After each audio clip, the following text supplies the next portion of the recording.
Hello, everyone, and welcome to The Factory Must Grow, episode 52. Galdoc, how you doing today?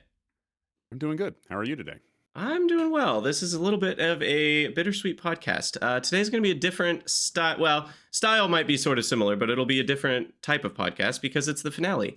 For those of you that don't follow any of my stuff on Discord or whatever, you might not know because I didn't announce it on the last one because I wasn't sure yet.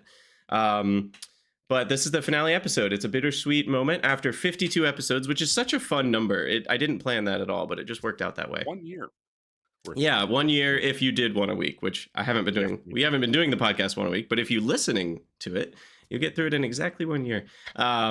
But yeah, the podcast has been wildly successful compared to what I initially imagined. I wouldn't say it's wildly successful in an objective sense, but in my personal bar sense, it has been. It's been so fun to get to interview a ton of prominent members in the community, get to talk about a ton of different topics, get to have a community spring up around the podcast itself.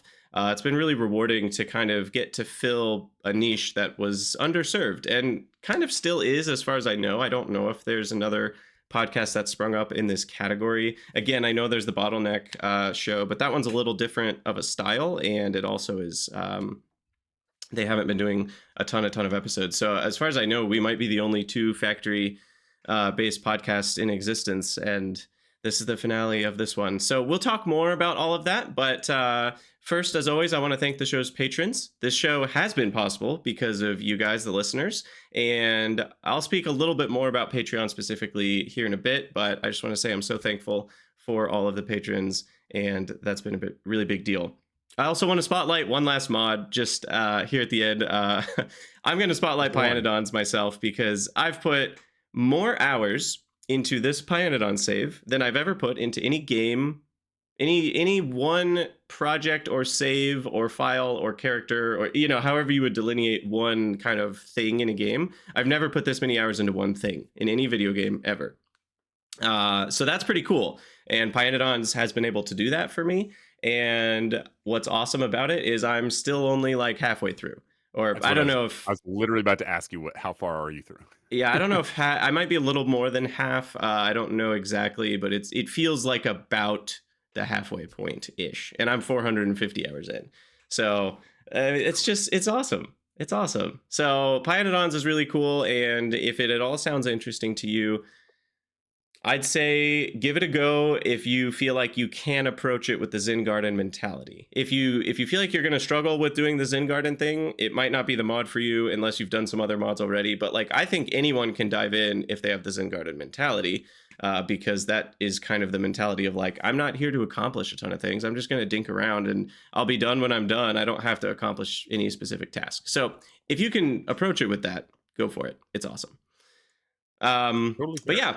Now we're going to dive into kind of the main announcement part, and then Galdoc and I will go into a discussion part. So there will be kind of two parts to this cast. The announcement is just, this is the finale of The Factory Must Grow. And I want to kind of talk about why that is and kind of the background on that. And then we'll move on to talking about endings, both in video games and in life, and how we kind of approach those mentally and emotionally.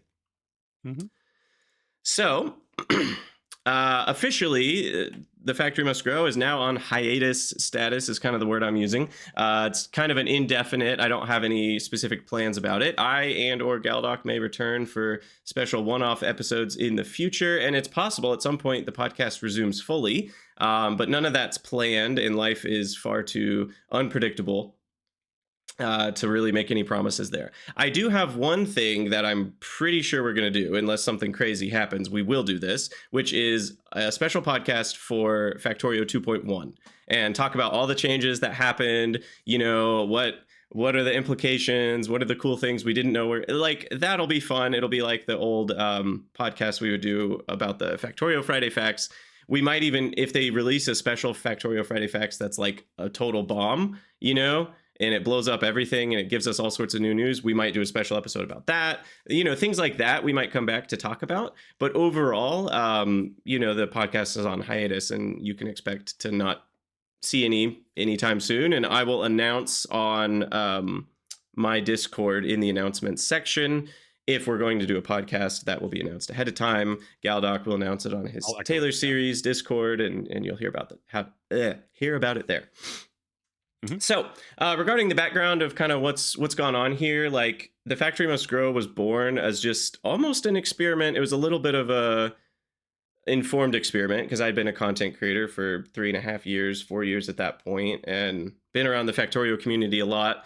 And I was like, what if I started a podcast where we talk about this stuff and I get other content creators on? So that was kind of the idea from the beginning, but it really grew a lot faster. And I mean, we had guests on like Dosh Doshington and Catherine of Sky, like, which is crazy because like she's gone now and that's really hard. And so that's another ending that, is not really related to this, but still related in a tangential sense. And it's just like, there's a lot of crazy things that the podcast has done. And I know a lot of people have enjoyed having it as part of their routine and having it as part of their life. And so it's become so much more than I initially intended it to be. But at the same time, it has become what I intended it to be as well. And it grew just bigger. And it was one of those things where I'm like, really, I don't really know how it happened, but it did. And I'm happy for it. But in terms of my personal world, loss has kind of become a partner. Grief has become a partner for me in the last few years. And anyone that's followed my life updates on the Krydax channel knows a little bit more. But it's just like, when I started this podcast, I was doing full-time content creation. And there was only like 2 things in my life that were really tumultuous and difficult. And now I'm definitely not full-time content creator. I have technically 2 other jobs, but kind of 3 before content creation. And then there's like 3 big things in life that are very tumultuous. And so with all of that, I'm just like, I need to make some changes in life. I'm kind of in a midlife crisis in some ways, if you want to term it that. Early life crisis, depending on how long I end up living. But either way, it's a crisis of sorts. And I just need some spoons back. If you've ever heard the spoons analogy, you only have so many spoons to spend on things. It's often used in a mental health context. Like if you're dealing with crippling depression or something, you might have 2 spoons for the day. And like showering costs an entire spoon. And you're like, well, I can't shower today. I just don't have the capacity. Feeding myself and like showing up to work might be all you can do or whatever. So all that to say, like, I don't have very many spoons in life, and the podcast has been awesome, but it does cost a decent number of spoons, even though I've only been doing it every other week. I'm still prepping for it, usually on the week that I'm not doing it, and then on the week that I'm doing it, it kind of blows up the whole morning because my work schedule, I work in the evenings, and so the podcast happens like a little bit after I wake up, so it's long enough that I don't have a big chunk of time in the morning, but then I don't have a big chunk of time after the podcast before work. So it just ends up being like one of those things where I lose kind of an entire day's worth of time outside of my actual job time, even though it's just usually only an hour and a half of actual recording or whatever. But then I gotta like do the files and get all the things uploaded and trim the thing on the YouTube. And so it adds up to a lot more than you might think, just as someone that's listening to it. You're like, it's an hour and a half a week. It's an hour and a half every 2 weeks. It's not that much. It's like, it adds up to a lot more than that. And then there's the mental load of always having that on my plate. And so between those 2 things, I'm like, I need to make some changes, and I need to take some things off my plate and focus on the really important things in life right now, which, as much as the podcast is important, it's clearly not the most important thing. I've got family issues I'm dealing with. I've got personal issues I'm dealing with. I've got life issues I'm dealing with. I've got jobs I need to make money with. There's just so much going on. So I know you guys all understand that. I just wanted to explain it, not because I feel like I have to, but because I want to. I want to share with you guys a little bit of kind of what's going on.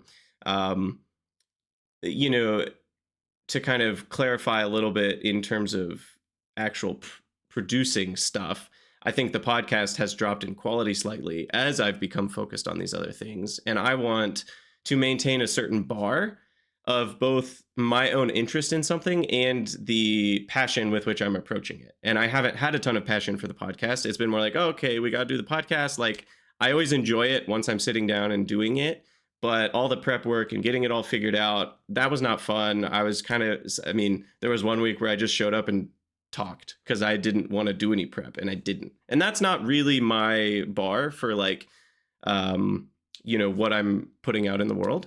And so because of that, I'm like, that's kind of a sign that things are changing, and I probably need to take a look at this. So all that combined, I've decided to put it on hiatus. It wasn't the easiest choice, but it was clearly the right choice once I kind of started thinking about how will this feel if I don't have to do the podcast. And it's just like, yeah, that's what I need right now. That's what's going to be best. So all that to say, that's kind of the background on that, and I'm proud of what I've accomplished and built here, and I'm proud of what Galdoc and I have built since he came on the crew.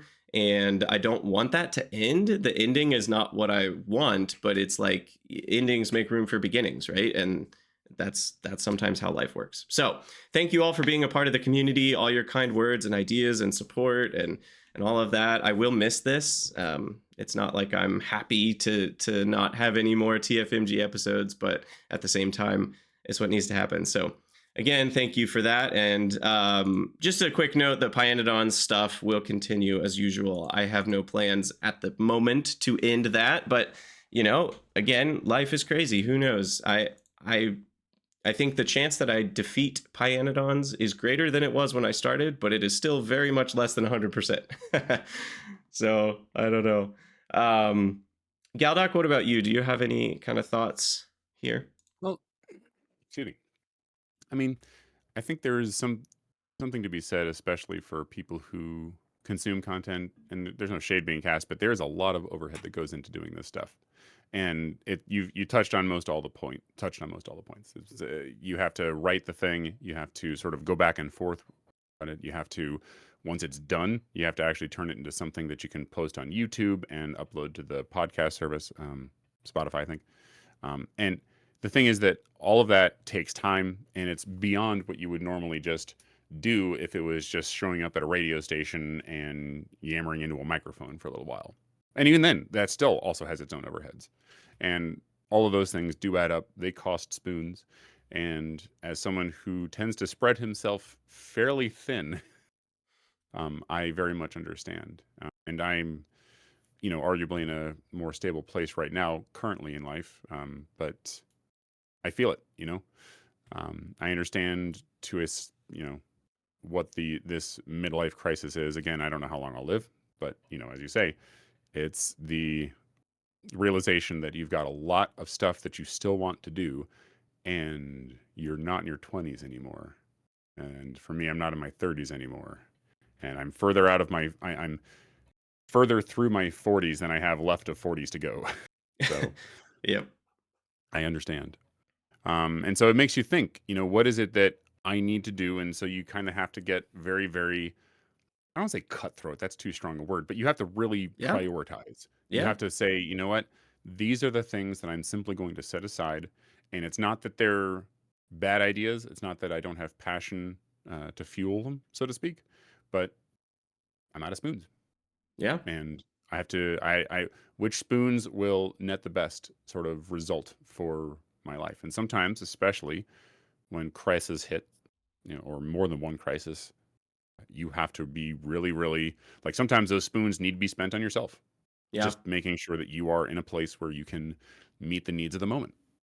And that's fair. I don't think it's again, I'm kind of repeating some of what you said. A lot of what you said I agree with and echo, but I think a lot of people understand. We've all had the chips be down. But to be fair also, we've done a lot. You mentioned near the top that maybe there's an objective standard by which this hasn't been successful. I disagree. I think that it is completely valid to say this is what we set out to do. This is what we did. Those two things aren't too far apart. That's fine. I mean, this is when I joined on, I was like, this is great. I get to actually talk about a lot of topics that interest me. I get to talk to interesting people. I get to hang out with you. This is always a pleasure. This is fun. But this is something that, I was like, we have some comments that I'm sure that somewhere someone is saying some of these things, but it's useful. Like, people who listen to this got something out of this. For sure. And so, I don't know. I personally would call it a success. I would too. Yeah. When I said that was specifically more about numbers and monetary, which is just one measure of success. And by that measure, it has been successful for a podcast of this type and niche, but it has not been Yeah. successful in the sense of, oh, we're making so much money, we could just do this as our job. Like, it's not that kind of, No, you know, that's all I meant by I that. understand. Yeah, No, yeah, no. Well, and it's something that I know, and that's sort of what I've had to wrestle with too, with some of my YouTube videos. Like, I made a video on my math channel that was about Perlin noise, and without going into too much detail, it was successful for reasons entirely outside of the quality of it. It was a it's a high quality video. I'm very proud of it, and it randomly got exposure for a reason that was outside of my control. I got a lot of views on that. At the same time, like I think a year later or so, I had another video that got much less views. It was the excuse me, introduction to how to do Blender. And this was specifically for the purposes of people who want to make a Factorio mod. And it has like 2 orders of magnitude fewer views. And yet people have come to my server, particularly when I was working more in the mod space, and saying, hey, this is what I've made. And they would show me. And I'm on the Factorio Discord, has like a mod, like a discussion channel and a couple of other ones. And the one where they say this is the guide channel, I'm linked in there. And people go and they watch my tutorial series. And so, though the numbers are smaller, I rate the impact is higher because, and so, yeah, those other metrics are just as important if you're trying to measure whether or not something was worth having done. agreed. And so, sorry, I just wanted to put those No, I things like out there that. because, especially for other content creators who get in that, I'm going to chase the algorithm's number game treadmill, which is a miserable place to live. Miserable place to live. You put a video out and you spend like the next 3 hours refreshing the page to see how many people watched it. Yeah, it's not where you want to be. That sucks. And then you go, oh man, what did I do wrong? And you start picking apart the video. And at a certain point, you hit the conclusion, man, maybe my topic was bad or my presentation or something. And those were all fine. Yeah, The roll of the dice just didn't come up. And yeah, you shouldn't conclude that it wasn't worth doing. So I don't know. exactly. Just those are sort of, I guess I'm sort of airing out some of my own demons. These are things that I've struggled with as a Yeah, content yeah. creator. Well, do you So, have any kind of like a message to the viewers or anything kind of as a goodbye note from you? well, I mean, I suppose the simplest thing is thank you for coming. Thank you. I hope you got something out of this. And it's the same, it's sort of the same thing I say at the end of all my videos, but I mean it. And as I really, really have enjoyed my time with this, if it does pick back up, I'm still going to be here. So let me know. But the fact is that I still have a lot more to say, and we talked a little bit about I turned one of my YouTube videos that I was going to make into a podcast topic, and we did it. You know, I do have some things that I do want to continue making in terms of some of the topics. Those tend to be more of the game dev rather than just purely factory stuff. But it has been very helpful for me as a content creator to sort of organize some of my thoughts, and I would like to continue making stuff. But for those who have come and they have listened to the podcast and they have heard all the perhaps overly elaborate descriptions of things that I tend to make, I hope you got something out of it. And when we come back for 2.1, I look forward to seeing you there. For the video that we'll make for that, or the podcast. Yeah, yeah. So, yeah. Awesome. I don't know. No, that's great. That's great. Yeah, I think it's been so cool. You know, in my head, the show's kind of had 2 phases, where it was like the pre-Galdoc and the post-Galdoc, you know, because obviously having a co-host changes a lot of things, and it's just been awesome. Both phases were awesome. And once, you know, you were on the scene, I felt so much less adrift, because it's like we always had each other to chat about, and there was always the chemistry that we have. And so it was really cool to have you join in. And, you know, before that, there was a little bit of trying to figure out what even is the podcast identity, because I knew it was about factory gaming, but that's still a pretty broad idea. And even within that, even if it was just about Factorio, it's like, well, are we talking about the game design of Factorio? Are we talking about actually playing it? Are we talking about like tips and tricks? You know, and it's like, well, we've kind of done it all at this point. But it was trying to figure out, like, okay, when I had content creators on, those were almost more of interview podcasts. You know, the style was very different. and it was a little Yeah. bit of discussion, but it was more about trying to get them to just kind of, put the limelight on them and spotlight all of their stuff and accomplishments and what's their style, and that's different than, I'd say, more recently the episodes have been far more about like, let's find an interesting topic and just chew into it, and both Mhm. have been great. And I just love that, it's kind of gotten to be all those different things. So similarly to Galdoc, I feel like, yeah, if you've gotten something out of this, that is success. If one person has one thing that this podcast did for them, it's like that's success, and I know it's been more than that based on comments we've gotten. So Yeah, indeed. yeah. And one last thing before we transition into kind of our main topic is Patreon. I do want to address specifically, like, if you've been supporting the podcast on Patreon, because my Patreon is just Krydax in general. I didn't have one specifically for the podcast because it wasn't really big enough for that. Now would be a good time to reconsider your membership, of course, because the podcast is no longer happening on a schedule, and there will probably be a couple more episodes at some point in the future. But even that could 2.1 might be 9 months out. Who knows? I really can't tell the future at all. It's meant so much to me that there have been so many people behind me and behind Galdoc financially, but on a more practical note, it's like, if the thing is stopping that you're supporting, well, obviously supporting it doesn't really make sense anymore. Now, you may be supporting for a different reason. The finances have been incredibly helpful to me personally in this particular season of life. And if that's more why you were supporting in the first place, then who knows, you might want to continue doing that. That's, of course, up to you. It's your money. You're throwing it at someone across the internet for reasons that are yours and yours alone. So all I'm saying is, if you were supporting because of the podcast specifically, obviously you might be reconsidering that. And that is what I would expect you to do and ask you to do. So whatever And your I just wanted to six. point out that that's not a kind of intellectual honesty. I'm going to say it's not. I don't say it too loudly, but that is a kind of intellectual honesty that I've come to appreciate from you, and that I wish more people would sort of put out there. So just Oh, saying. thanks. Yeah, I appreciate that. But yeah, whatever your situation is, just make sure you're supporting who and what you want to support, and doing it because you want to, not because you feel like you should. So whatever that means for you, go for that. But I am so thankful for all of you who have supported in the past and are supporting. And so I'm sure some people will continue to support, partially because they're not even supporting because of the podcast. They're doing it for Pyanodons or whatever other reasons. But all of that, again, thank you. And yeah, that's all You, I have you to say get to be about a that. worthy enough person to say it's okay to, like, not just the transactional nature of for Pyanodons. It's okay. Yeah, It's okay yeah. for people to support you because they like who you are as a person. And Just saying. I think given the I know you type can't. of Yeah.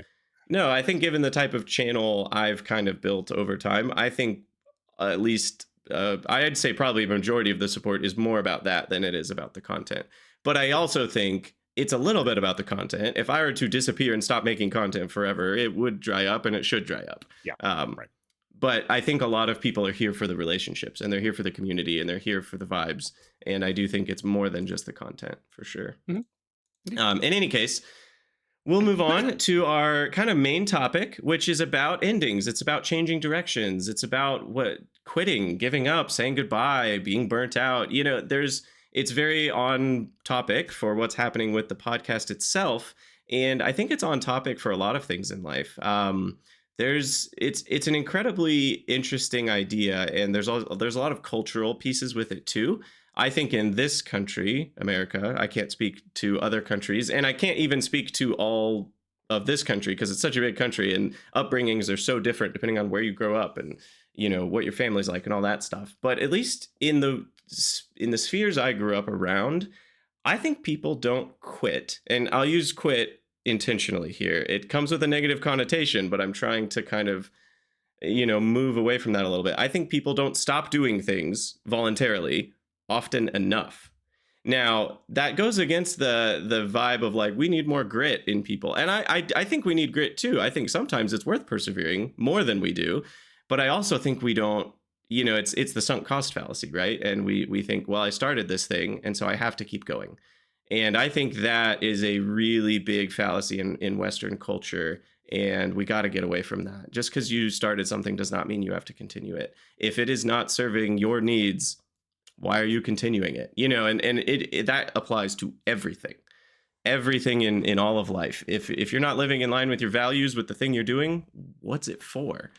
So And that's a particularly pernicious one too, because that's baked into the human psyche. You to a certain extent can get a feeling of value, of worthwhileness, of accomplishment from effort that you put into it. right. And because of that, there is this notion that should I put in a bit more effort, maybe I can get that sort of win. And that's a very broad way of describing several phenomenon for which that may or may not apply super well. But like from just an idea that you hold that took time to get, to the amount of stuff you have built at the end of the day, should you go and like make, yesterday we made a whole bunch of garden beds or whatever, or like raised beds for gardening.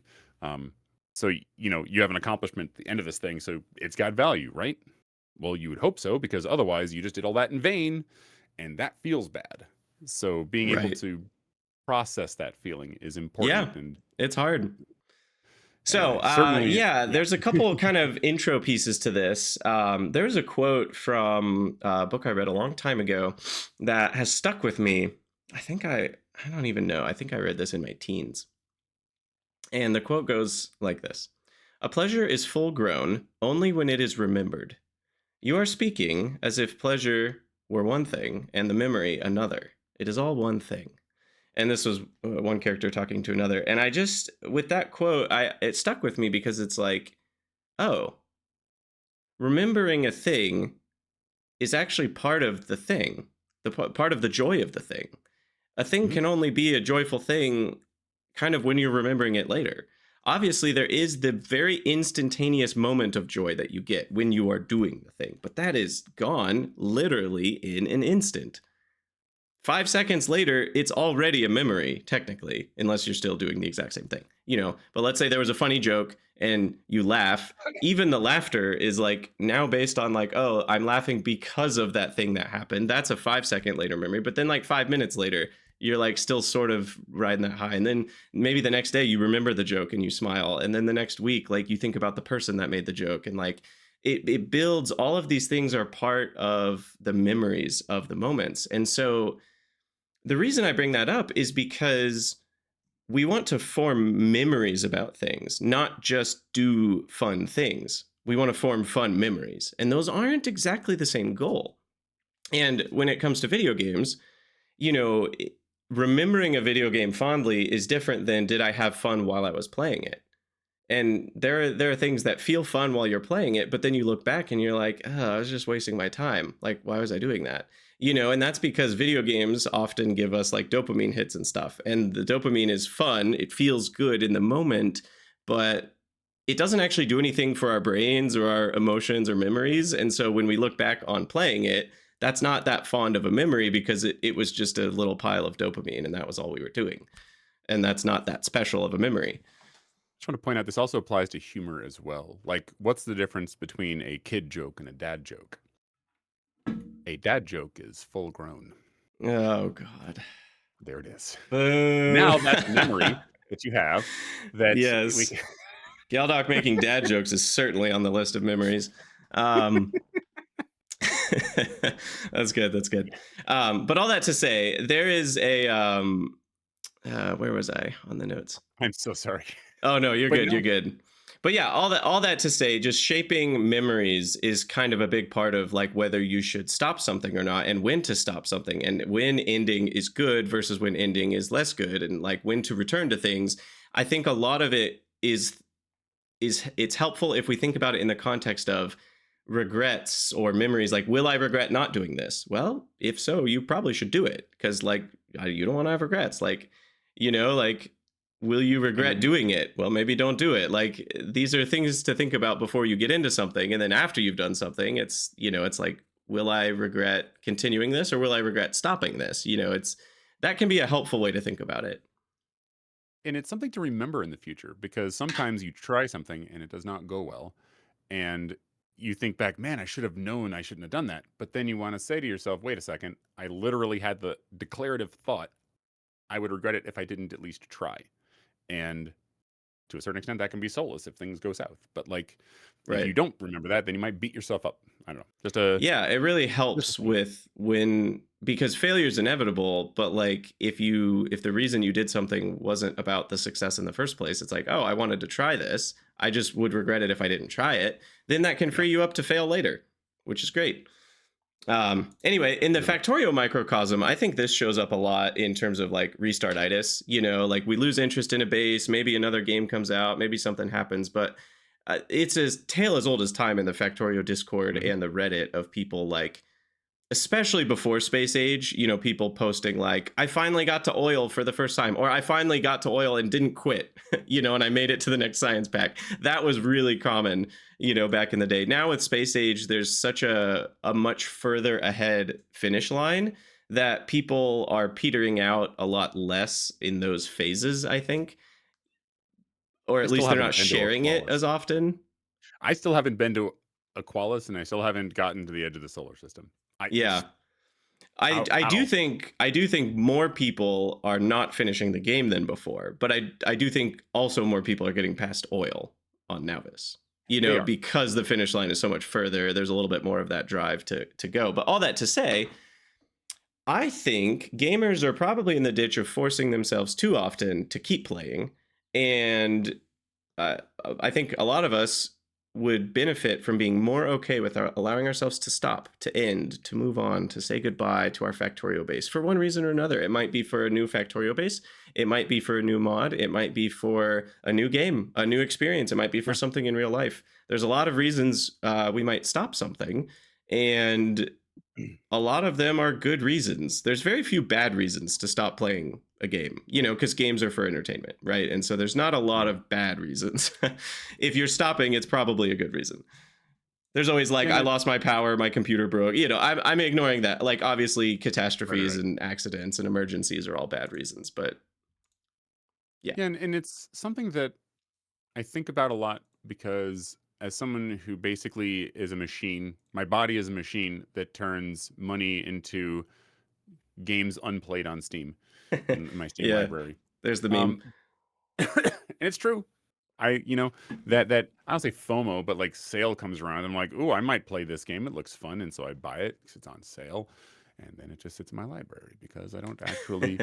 I didn't want the game. I wanted the idea of being able to play it at some point should my life Yes. situation change such that. And I've forgotten that I've had this exact same thought A dozens of thousand times times. in the past, Yeah, and and you my wanted the library is full of dream these of how games. you feel playing, how you think you would feel playing that game in the optimal Yes, scenario. It's like exactly. that's the feeling we're purchasing in that moment. On a personal note, I've thankfully at some point I finally was able to grow somehow mentally and emotionally enough to stop doing that. And now Mhm. I only buy games that I'm either going to play like, like today or tomorrow or this weekend or whatever. Like there's actually a plan. Like I'm ready to play this game now. Okay, I'm going and buying it. I don't get a lot of games on sale anymore, but I also don't buy very many games anymore. And so I Yeah. probably am still saving a lot of money on that, even though I'm buying less games. Now, there are a few exceptions where it's like, I know I am going to play this game Yeah. eventually. Yeah. It's not going to be right now, and it is on a 50% sale. And I've made good on most of those because it's like, oh yeah, like I'm literally going to play this game. It might be a couple months from now when I get some more free time from this thing, but like I know I'm going to. But for the Yeah, most part, I only buy games that I'm ready to play, and that's the real solution to that. Forget sales. Don't buy things yeah, on sale. Buy things when you there's need them. some there's some I don't wanna say the name of the thing, but, basically, there's a bundle that you can get from one of them, I'm not gonna say which, and every month you get some number of games, and Yes. I've played 0 of them, Yeah, you you know? can name it Humble Bundle. It I is Humble think Bundle. it. Well, it could be the other ones, but There it's are just other it's I bundles just too. Yeah, you're right. yeah. No, and there's nothing wrong with it, I always try not to run afoul of, whatever, people being angry at me, but, like, the thing is that it's one of those I've spent money on it, and now I have a whole bunch of it. Does it really do much for me? Not really. But Yeah. like it sunk cost fallacies. Maybe at some point I should stop doing that. Um, Yes, indeed. So let's but get into some reasons we might yeah, stop things, and we're gonna mostly focus on video games here. But again, I think most of these ideas apply to pretty much all of life. You might have to apply a couple like changes to how you think about it. But one big reason you stop playing a video game is because you finished it. The game is completed. It's not really your choice. Maybe it's a linear storyline game. You played the whole game. Like you're playing Outer Wilds and you get to I the was end about to credits. use that as the exact example. And tears are probably in your eyes if you're not a heartless robot. And you're incredibly pleased with the journey, but you're also probably sad because it's over. And in some ways, I think this is the most beautiful ending because it's the one that the game designer intended as the art form of their game. Mhm. It has the most completeness to it because even though it's ending because of a finish line. Like, you finish a race, Right. same idea. It's like, well, yeah, you stopped running because you're done. You did the thing. Like a book. You got to the Yeah. end of the book, Yeah, exactly. you know? So that one is probably the most satisfying of all the endings, and it's a good reason to stop playing. There are some games that have something like New Game Plus, or they're like Factorio, where it's kind of a sandbox feel, and a lot of strategy games where you build bases, you can keep playing your base after you've defeated the victory conditions. Um, but should you, right? And for Right. me, I'm very like goal driven, and so I often don't. But there are a lot of people who do, and I don't think for those who do, I think the question I'd encourage you to ask yourself is like, do you really want to? Is now actually a good time to stop? Maybe you should Mhm. stop. Like, consider it. As an example from Breath of the Wild, which I'm gonna say I did not 100%, but I as close as I want to get to 100% it. I got everything that you can get in the game except for the 900 Korok seeds. Yeah. And I got enough to buy all the inventory slots with Yeah, them, and yeah. then it's like there's just hundreds more to go, and there's no point. Why would I do this? Well, I and think they're there's not also designed they're not designed to be 100%ed. That's only for people who have these weird like I have this goal and I want to accomplish this goal even though it's painful, and that is the whole purpose of what I'm doing. For those people it's it. fine. But Yeah, for everyone else, you're not yeah. meant to get all of them or even half of Well, them. like there's a sense of completionist ness to this, like completionism, and it's one of those things that I've struggled with because I like completing games, and there's a YouTuber out there named the Completionist, and he actually gives you the recommendation either finish the game or complete whatever, and you get a scale, and for me this one fell on the category of just beat the game, get the gear, you don't have to go the whole way, and that's perfectly valid. Yep. And when it comes to, I don't know if that's not the same thing as like a new game plus or whatever, but it's another one of those. The design of the Korok seeds was there to give you stuff to find as you traveled through the world to make it more desirable to travel through that world, not a number that you had to get all the way to you know, you have to fill that bar up to 900. Right. Exactly. So, So anyways, yeah, I mean, obviously, completing a game is one reason we might stop. Losing interest is another big one. This is probably the biggest one for me, as someone who only recently was diagnosed with ADHD, but I've always had it. I finally feel like I'm beginning to understand myself, and my obsessions will go from like 100 to 0, or more like 90 to 10, realistically, in like a day or two. I'll be like mhm, all in on a game. I'm like, all I want to do is play this game. I'm thinking, I'm breathing it. I'm dreaming about it. I think about it when I go to sleep and think about it when I wake up. And then like a day later, and I'm like, I'm done. It's over. yep, And like that's very much my world. And so I've learned that that's okay. I've stopped trying to fix that or change that. Like once that happens, I need to be done with the game. It was unfortunate as a content creator though, because I would be in the middle of like having a great time and then all of a sudden a series is over. And my viewers are like, "What happened?" And it's like, "I look, you tell me. I have ADHD." Like that's what happened, because that's just how it goes for me. It's not this. It's not like a slow decline. It's not. It just really. It's like a cliff for me. Um, and I've can I learned that chime in it's on that? yeah, yeah, Go please do. because I experienced the same thing, and yes, I was diagnosed early with ADHD, so just saying. Early But adopter. like, yeah, right. But the thing is that while I experience the same thing, I've sort of thought about it a lot. And for me, it is that feeling of I've done this before, and this is a feeling built up via association. It's not like when you learn math, you're going to sit down and read or listen to the teacher, and you're going to do some practice problems, and you get declarative understandings of how the machinery of mathematics work. If you're learning history, you're reading and you're getting declarative thoughts about this happened when, da da da, this is the story I'm telling myself. But those are sort of like declarative learning types. When it comes to learning about a video games and its feeling, and that feeling that you get there, that is an association. I over and over again have the same, I'm going to sit down and do this thing, and then something is going to exist. And every time I do that, I reinforce that sense of I've completed this over and over again. And that feeling of association will grow to the point where it's no longer novel. It's no longer novel to sit down and say I need to increase my iron plate production and get a good feeling out of it. I've done this so many times. And so I eventually will start in the back of my head associating this with boredom. I am now doing something that I don't want to do. And at some point for me, it'll reach a threshold where it's like, I can't get away from that. Like I've tried to play Factorio again seriously. It is so hard because every single time I go to do a task, I can see ahead of me all the work I have to do in order for that task to get completed. And none of the steps are novel. None of the steps are going to give me that feeling of, yay, I did the thing, because I've already done them so many times before. And so Hmm. for me, that is my Interesting. That's your losing baseline. interest vibe. But it happened, but it like the first time Factorio came out, boy, was I obsessed. I was just getting Yeah. off of a WoW addiction, if you want to know Yeah, yeah. details about me. Speaking And so of when to stop playing, yeah, no kidding. we'll get into I should have WoW brought in lots of these examples, I think. And so I was playing it for like a while, like a couple of months, like heavy playing. And eventually I was just like, I cannot do this anymore. It was with Bob's Angels. Yeah, yeah. And then I came back years later. It was same thing happened at the Space Age. And then I came back years later. So like I would go through these cycles where I would come back and there would be something that would feel novel, feel fresh, and would not trigger that association of I'm bored Yeah. now. And then eventually it just comes back. But exactly. Like the Grim Reaper. Or no, it's like that snow guy in Ski Free. Eventually he just comes and gobbles you up and there's nothing you can do about it. Those who know the reference get the reference.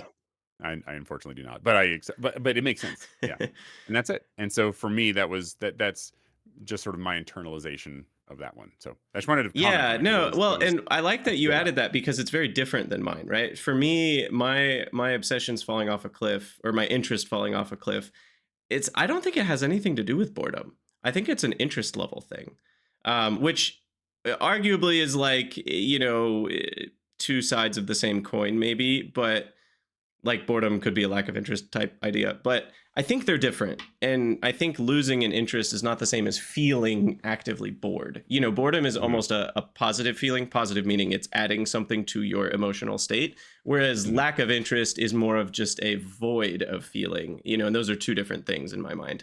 So for me, it's like the interest that was driving me just disappears. It's not necessarily that I've got this ugly boredom feeling that's rising past a threshold. It's more just like, oh, I just don't really want to play, and that's fine. I don't want to play, but like I don't want to play.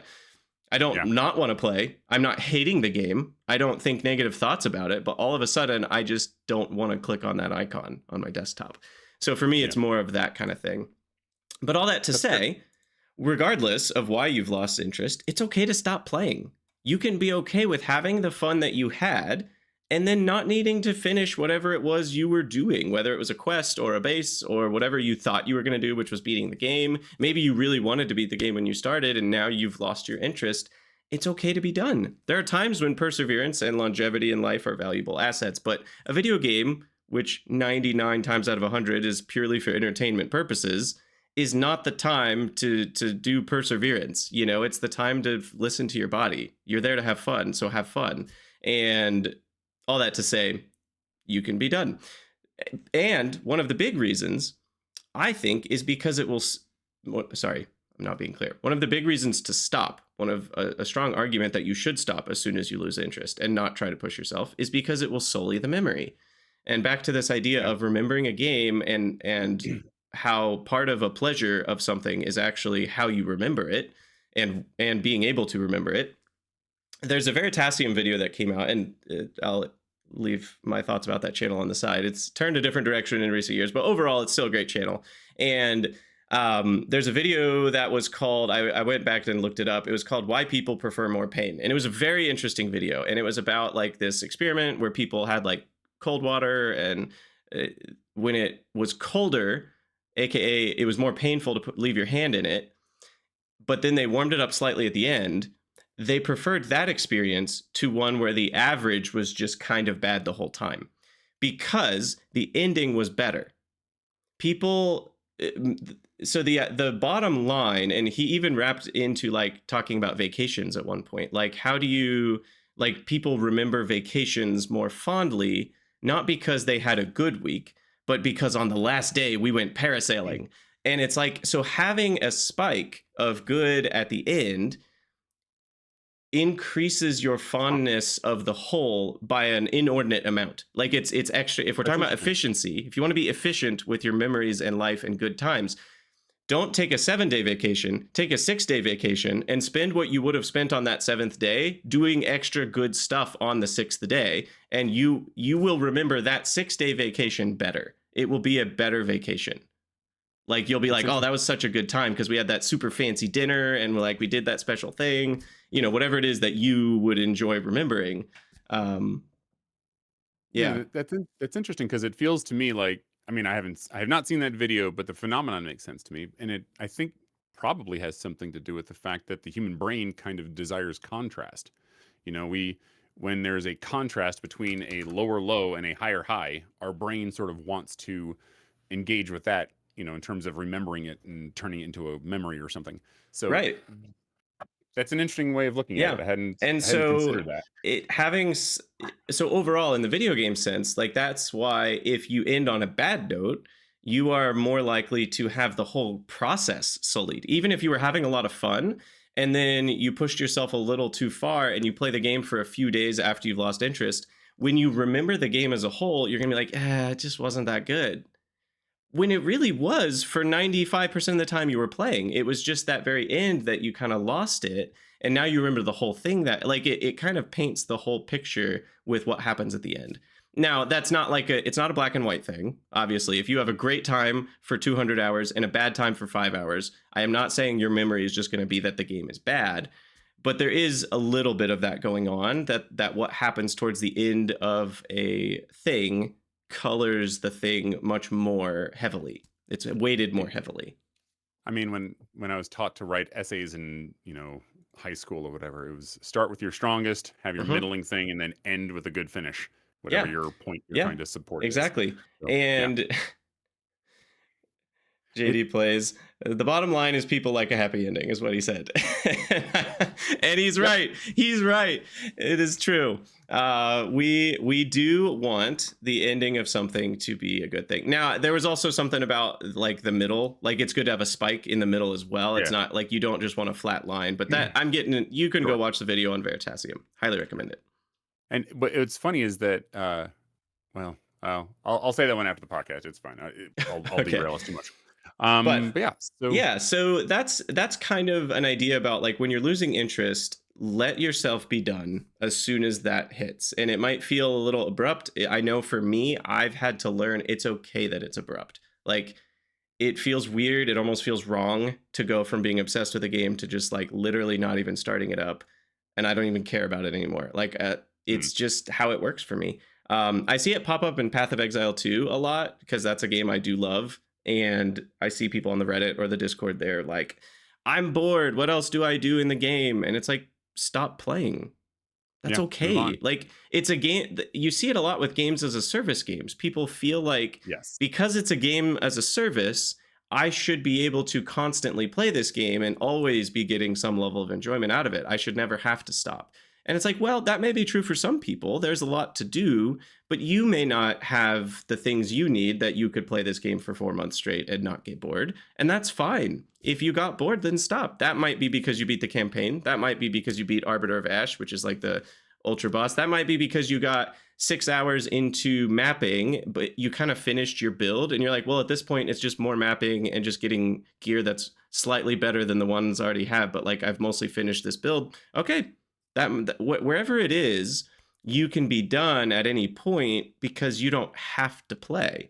And there's this weird vibe that I think we get. I don't know if it's cultural. I don't know if it's human. Maybe it's a little bit of both. But I think for things like Path of Exile or World of Warcraft or, games as a service type games where it's like, I kind of have to keep playing. Like, I should be able to keep playing and keep having fun because other people are. Other people are grinding this game for 10,000 hours. So why am I not having fun? Something's wrong with me. It's like, no, nothing's wrong with you. You can be done.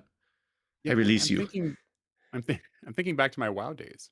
because that is a game where the business model is to keep you subscribed. This does not necessarily mean you must log in every day. And in fact, at a certain point, this becomes detrimental.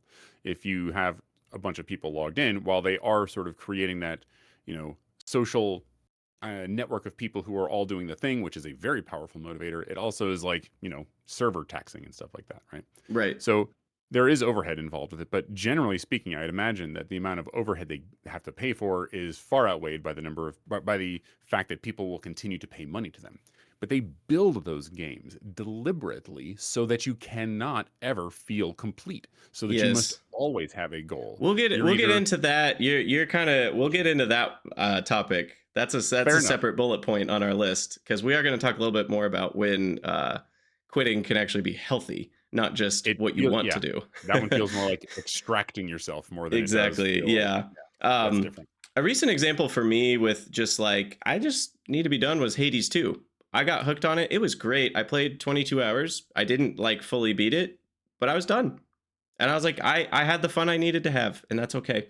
But then Silksong is a pretty long game, and there's even a third act that's kind of it's a halfway secret act. It's not super secret, but you don't, if you just literally pay no attention, you won't get the third act. And I really wanted to get the true ending, which is like beating Act 3. But as soon as I got to Act 3, I was realizing like my interest is starting to slip. I don't know how much longer I can do this. So I had been pretty completionist thus far. I was like, I want to explore every area. I want to make sure I'm getting all these things, unlock all the stuff. And I realized I was like, I need to change that mentality, because if I try to really 100% everything, I'm not going to finish this. And I do want to finish this game. That's actually a goal I have here. So I actually changed how I played, and I said, I'm going to beeline it. I'm going to do nothing other than the minimum to get this true ending. And I will even Google things if I get stuck, because I don't want to just run around to random places trying to figure it out. So I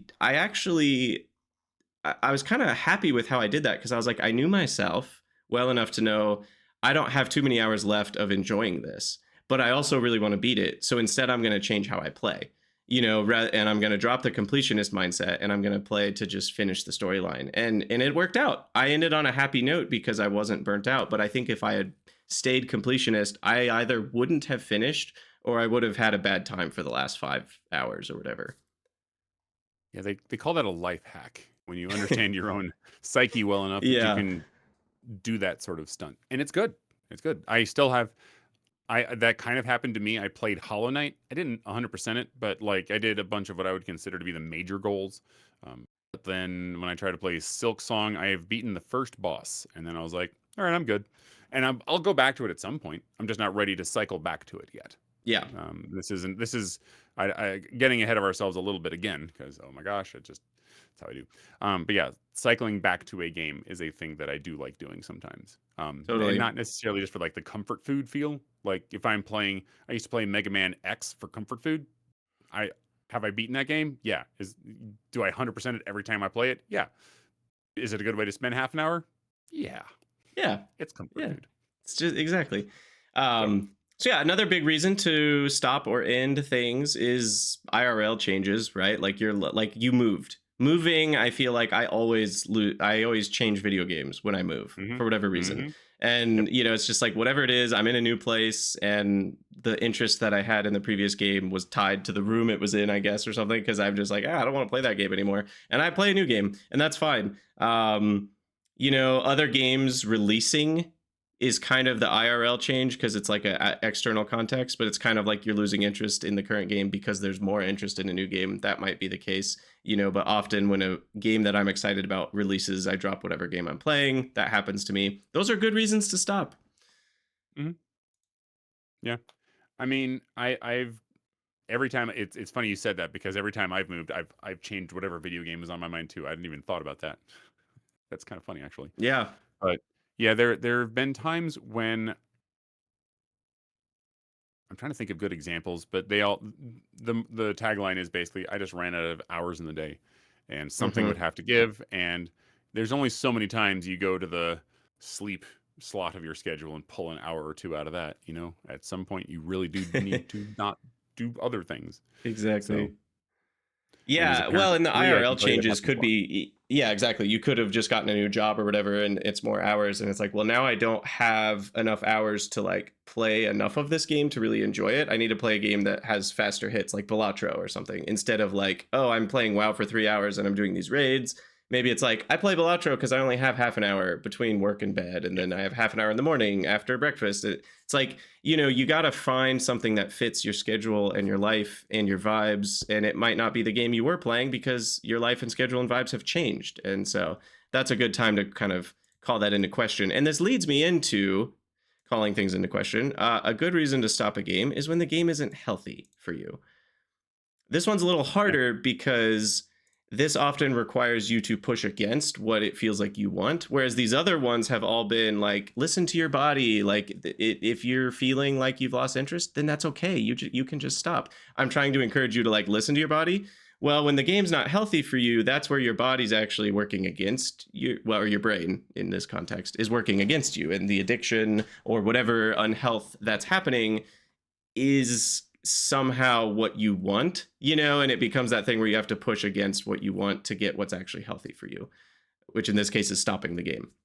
So Yeah. it can come in various forms. For me, it was, and we'll talk about the addiction side, like with stuff like WoW in a second. But for me, it was actually Dota, and it was putting me in such a bad mood.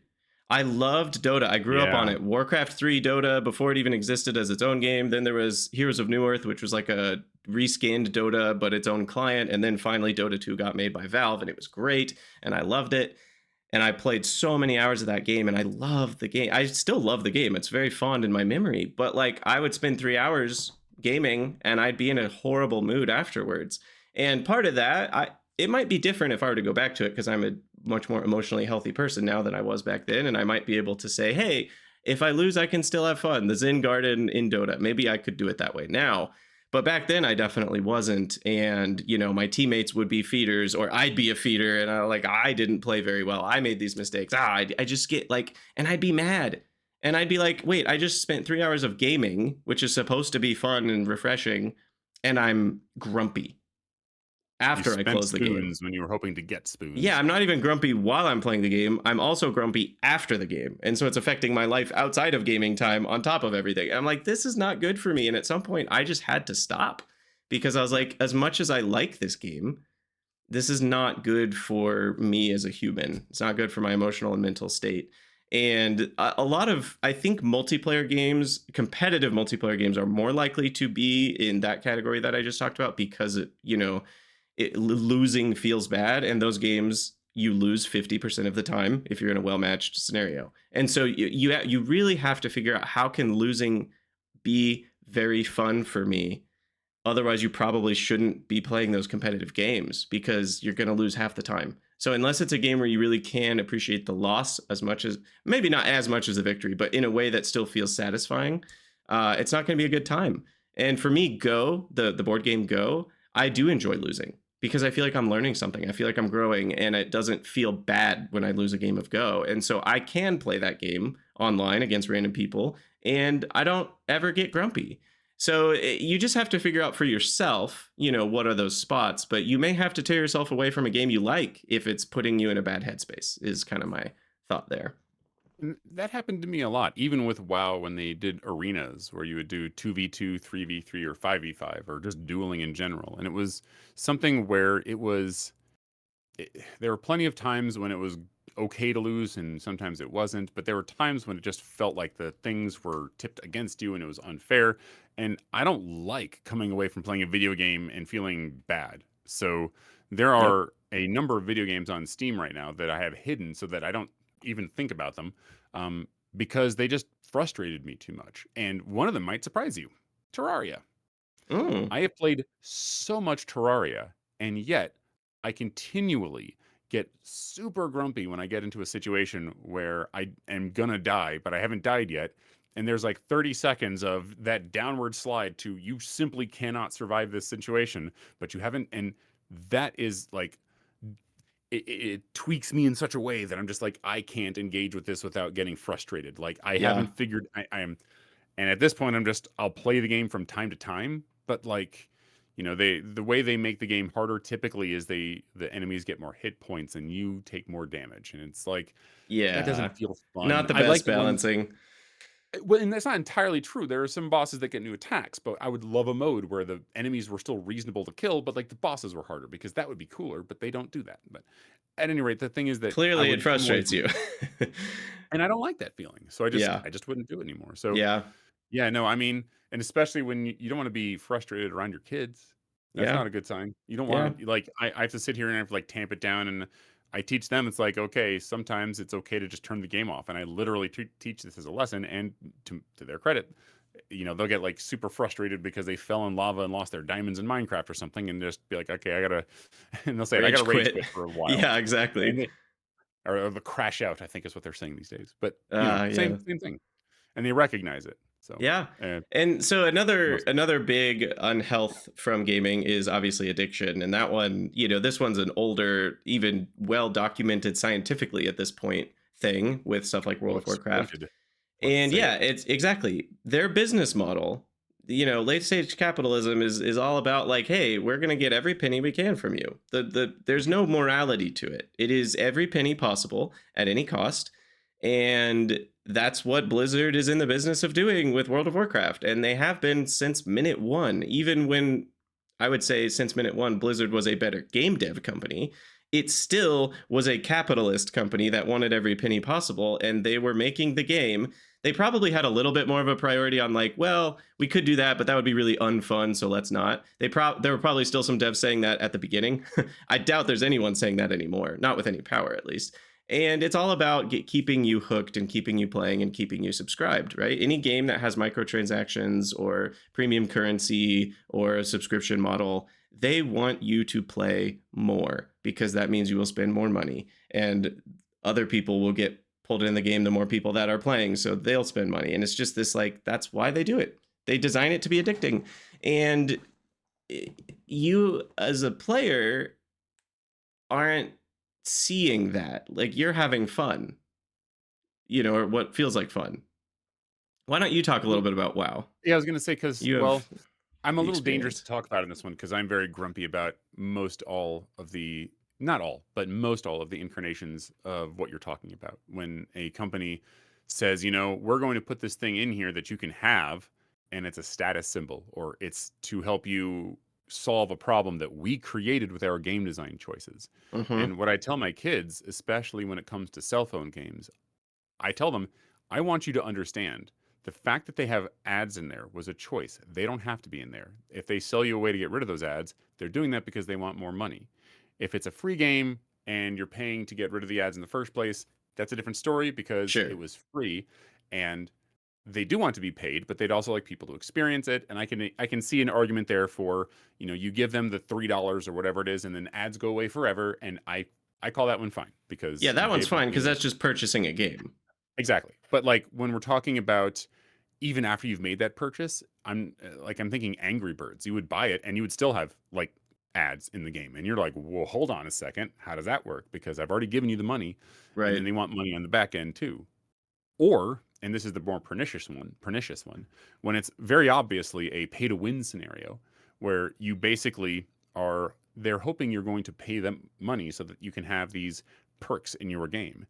And what's even worse, the worst incarnation of this, is when you have people competing and they pair you deliberately with people who have spent that money. And so Right. there is an Yeah. impetus, and it's like the game didn't have to be this way. No. I grew up on games that I still have the cartridges for that I can get the full experience, all the experiences with one purchase forever. And the notion that, well, but it's only $1. Well, it turns out that it could have been $0. You could have the whatever item or something through gameplay that was reasonably spaced out so that you were getting these fun rewards for the things you were doing without having to pay those dollars. Yeah, I And mean, premium currencies and pay to win microtransactions, I don't think anyone thinks that those are healthy or good. And I also don't think those are a huge part of addiction. I think they're a part of like it makes the I think company more money, but those things could be in the game and not cost real life. I think they might be some of the sunk cost fallacy. You might keep playing because you've spent so much money on the game. Um, but other than that, I think for the most part, people keep playing those games just because they're designed to be addicting gameplay types, like basically gambling, slots feeling, right. That like that's after, the that's one-armed what comes bandit. after you're addicted to it. So yeah, in a Yeah. sense that this is sort of maybe the cart before the horse sort of problem. But Yeah. So in terms of addiction, games are designed to be psychologically addictive. And what's hard is like ha- fun is fun. You can be fun, like, and be sort of addicting in a good way, but you can mhm, also be addicting in a malicious way, and the line between yeah, those is pretty blurry and pretty unclear. And where even is the responsibility of the developer? Because different people have different thresholds for addiction. Some sure, people will get very addicted to I pick random game here, and other people won't. Is it the developer's fault? Did they make a game too addicting because they had a reward structure that was satisfying? Well, like, no, that's what fun is. And so where does sure, fun end and addicting begin? And I'm ignoring predatory microtransactions here. I'm mostly sure. talking about games just being designed to be addictive. And like WoW is definitely one of those that was clearly designed to keep people playing. Even back in the day, they didn't have And to shop in their store. microtransactions. Or well, yeah, that came pretty quickly though. But yeah, no, I mean, when it comes to actually having culpability for it, like the way I tend to categorize things or compartmentalize, I guess is a better word, is, each individual is always responsible for their own actions. At the end of the day, no matter what influences I have experienced, I am the one that processed those experiences and then summoned into the world my reaction. That's all Right. me. But other people are, to the extent that they are aware that, well, other people can be responsible for influencing me. And I think that it's obviously one of those sort of, there's a sliding scale here. There's a degree of culpability that these companies can, be held to account for. But it more or less gets into what I would consider a very less gray area when you are deliberately targeting aspects of the human psyche that are responsible for motivation and using those in a way such that you get a person to do a thing more often Right. and stay in your ecosystem for your financial benefit. Yes. You pull any part of that sentence out, and the more you pull out of it, the less culpability I feel they have. If Yeah, I'm I mean, trying to, when you're hiring psychologists to be like, how can we keep people hooked on our game? That's yep, pretty much evil yeah, territory. I don't yeah, think anyone disagrees with that. But at the same time, let's kind of wrap back around to you as the person who is addicted to something, because obviously these games exist, and I think everyone listening to this podcast is probably in agreement with us that that's not a good thing for humans, that these games mhm, are designed this way. But people can get addicted to those types of games, or even not those types of games, like Factorio, which is a game designed very healthily, but there are people who probably it would be good for them to stop yeah, playing from a healthy standpoint, not from a they want to stop standpoint. And that's the sort of thing that we're getting into here, is like, you need to know yourself, and you need to yeah, ask yourself, like, why am I playing this game? Am I doing it for reasons that push my values forwards in life, or am I doing it for reasons that are like, well, I feel like I have to play. I get home and I have to click this button, and I'm here yeah. because I have to be. And I don't want to be anywhere else, but I also don't really want to play Factorio. It's just what I do. Like, that might be a reason to stop. I mean, how many of us will get home from whatever work or thing, and you sit down and you open your cell phone up to whatever social media platform you engage with the most? I mean, how many people do that? I bet it's a lot. Most, And at least in if you Western were, culture. yeah, and if you find yourself in that same sort of thing, like I'll tell you right up, I do this exact thing. I'll open up YouTube and I'll search for something to watch because I have something in my head that I want to do. And maybe I'll search for something, but sometimes I'll just like scroll the feed and see what's out Mm-hmm. there and see and then if that's not good, I'll go to my subscriptions and I'll see if there was one of the people I've subscribed to has something I want to see. Mm-hmm. And this is really, really weird. And I'm going to own this publicly, but I have done the thing where I haven't found what I was looking for. And so I was like, all right, I'll go look somewhere else. I'll open a new tab and I'll go right back to YouTube, as if somehow that was different. And I'll sometimes catch it and I'll be like, wait a second, what the heck did I just do? And, Mm-hmm. when I catch it, then I go and I do something else. But Yeah. it's one of those things when you're on autopilot, you're not thinking about it. You do this dumb thing and you go, when you're in a clear mind and what am I doing? I've done that. I've Yep. also done that with video games. I've done that with Factorio. When I sit down at my computer and I open Factorio and I load the save and I stare at the screen and I have not yet figured out what I'm doing. And then you realize you're playing Factorio. I Yeah. wasn't here to increase my iron production. I wasn't here to do the thing. I Yeah. just opened it by default because that's what you do when you sit down at the computer and you go, "Whoa, hang on a moment. I just need to like take a step back and Yeah. reevaluate what it is I'm doing with my time because being on autopilot is not serving me very well right now." Exactly. And I think Well, and that's yeah. it's hard, especially with ADHD, because I get into these hyperfixations. And this is a very current process for me, learning the line between hyperfixation and like unhealthy addiction. And that is a pretty fine line because at some point it's like, yeah, this is the game I'm playing. I'm all in. I get all in. I get obsessed with a game. That's okay. That's how my brain works. But also at some point, if I'm doing that instead of going to the grocery store, is that bad?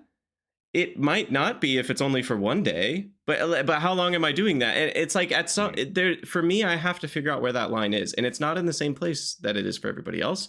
And you, as the person we're talking to, whoever you are, you have to figure out where that line is for you, and it's probably not where you want it to be, right? Because this is all about health, and if the game is drawing you in an unhealthy way, you're gonna have to tear yourself away at some point. But Yeah. where your line is going to be different. It's going to be unique. And this is the kind of thing where if you have a therapist, that's a great thing to talk with them about. Or if you have someone that knows you really well, that would be willing to tell you like, yeah, it seems like you're kind of ignoring some important things. What are your values? If you've got a free day and you don't have any to-do list items, is it bad if you play a game for 12 hours straight? No. If that's how you want to build that day. But if you're like, no, I value like connecting with friends and I didn't text anyone to get lunch with them today because I was playing a video game, that's a sign that like your priorities are getting pushed out by this thing. And that's not even what you value as a person. And that's, again, one of those signs that maybe it's time to step away if you can. And most of what we're talking about are exactly what you just said. They're signs, they're symptoms in a sense, and they're not declarative, and they don't necessarily add up to anything. But like one of the hashtag not a diagnosis, one of the elements of the definition of addiction is typically the continued doing of a thing, even in the face of the negative consequences that that thing causes. So, some people, I don't drink, not judging, but I just don't. I mean, a little bit, but the point is that I don't have what I would consider any sort of problem with drinking whatsoever. And there are people who can drink and not be addicted because they're not having like wildly negative consequences. Perhaps they were doing it responsibly. Again, Right. this is not health advice. But there are people who I would say are very much on the other side of that are drinking to the point where there are negative consequences, whether it be in the form of hangovers or relationship problems or legal problems, whatever. Yep. And so the line, and you may find two people that drink the exact same amount of alcohol, which have the same body types, whatever you want to say, and one person is out there screwing their life up and one isn't. And you would say maybe one's addicted and one's not. But this is, like I said, not a diagnosis, but it's one of those things to watch out for in general. Like if you are having these negative consequences, obviously no one's going to be, please don't play Factorio and drive. I don't need to say that. Yeah. And like you said, they're not declarative things because each thing is just part of a piece of a puzzle. If you lose 2 hours of sleep because you were playing Factorio, that's just because Factorio is fun and games are fun. And sometimes you want to have some fun instead of go to bed. And that's okay to some level. It's if nice you lose to every now and again just make terrible decisions and Yeah. just stay up late. We You pay need for it the next day, but you know. kind of back to those spikes. We need our week to not just be a flat line. Like sometimes we need to stay up 2 hours later than we should. Like I think that's actually healthy sometimes. But again, add the puzzle pieces together and ask yourself, is this healthy? If you're staying awake 2 hours later than you should every single night of the week, you've now lost 14 hours of sleep to this game. And that could start to be something where you're like, is this good for me? Like that's a different question. And so, and I'm just throwing the number 2 out there. Again, you need to know your body, you need to know your mind, you need to know your life, you need to know your values. We don't all value the same things. Some people could lose 2 hours of sleep a night to Factorio and the rest of their life is still in place properly, and that's fine. Other people that may be like, this is affecting how I'm grumpy at my kids in the morning, and that's maybe less fine for that person. So as always, you need to know yourself. But all this to say, I think that for me has been a reason to stop games a couple times, has been that not because I wanted to stop playing, but because I realized this game isn't that great for me. Just a really quick dovetail, one last little detail. My wife and I are currently playing Chroma Trigger, which you all may know as Clair Obscure Expedition 33, but I call it Chroma Trigger because I'm clever like that. It is a role-playing game, and we're occasionally finding ourselves like staying up a bit too late. If you've played the game, if you've played both Chrono Trigger, which I'm obviously poking fun at, and Expedition 33, you'll know why I'm calling it Chroma Trigger, but it's a good RPG. But we're finding ourselves like, oh look, it's midnight 30. We should sleep now. So trying to not, I wouldn't say we're addicted, but at the same time, yeah, sometimes you got to pull yourself away. But even that, for you, I'm presuming a few things which I think are probably accurate, which is like, but that's a fun experience for you and your wife that you don't always get to have, and that's a special time. And like, so it's like there are a lot of things that you value that you're also gaining with that. It's not simply I'm just locked into this game and I can't tear myself away and I'm losing an hour of sleep because of it. It's more than that, right? Exactly. There are benefits as well. And so you just have to know yourself. And if it's not healthy for you, maybe it's time to stop. Another time to stop playing games is just the game isn't fun. And this one can be really disappointing. This is the sunk cost fallacy for sure. You bought a game, you're 3 hours into the game, so you're past the Steam return window, and you realize, this is not as fun as I hoped it would be. And the sunk cost fallacy, what's that? So there's a needed part of the descriptor there. You're past the return window. Exactly, yeah. I also recommend setting an alarm for 90 minutes when you start playing a game to see if you want to return it on Steam. But if you've gone past, that's the life hack. But if you've gone past that return window because you're like, this is fun, and then you realize at 3 or 4 hours in, you're like, this isn't the experience I thought it was. It's not that fun. The sunk cost fallacy says you got to keep playing. You spent $30 on this game. You can't get basically one afternoon at most out of it. You got to get more than that. But if the game, it's like, and a good friend that you have said this game is great, and you want to vibe with that friend, and this friend said this is the best game I've ever played, you're gonna love it. The Steam reviews are 96%. You spent money on the game, and you're 3 hours in, and you're not having fun, and everything's pushing you to keep going. But like, no, don't waste your time. Just stop. Like, it sucks. It sucks to throw $30 out the window, but it's better than spending your time on a game that you don't want to play. Yeah, that what you just said really, really is true, except in the case of Outer Wilds. I'm sorry. Yeah, if you don't like Outer Wilds, you're wrong, and you should play it, even if you hate it.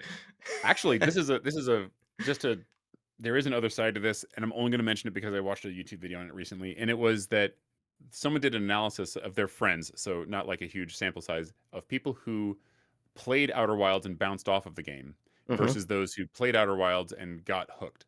And he was able to track down the one factor that separated those two groups, and that was whether or not they found one of the, we'll just say, deeper secrets. I can't say much about it, and you know why. But the people that like didn't find one of those were the people that were most likely to go meh. But then everyone who found at least one made it through to the end. So just as a thing. Interesting. And relating to the idea of bouncing off, and this will relate a little bit to our next topic as well. I was just saying a minute ago, don't waste your time. Just stop playing the game. And one of the good reasons for that, which I've already sort of said this, but stopping earlier in that process of realizing you're not having fun gives you a better chance at fondly thinking about the game at some point in the future and wanting to try it again. If you play further and further and have a worse and worse time, your memory will only be more and more sullied, and you will be less likely to ever come back. But if you realize you're not having fun earlier on, you stop playing and you say, I'm not having fun right now, but maybe someday I might. Then maybe a year later, you come back and try the game and you love it. That's happened to me with a few games. And so our next topic is kind of about like returning to games because you've stopped, but that doesn't mean you've stopped forever.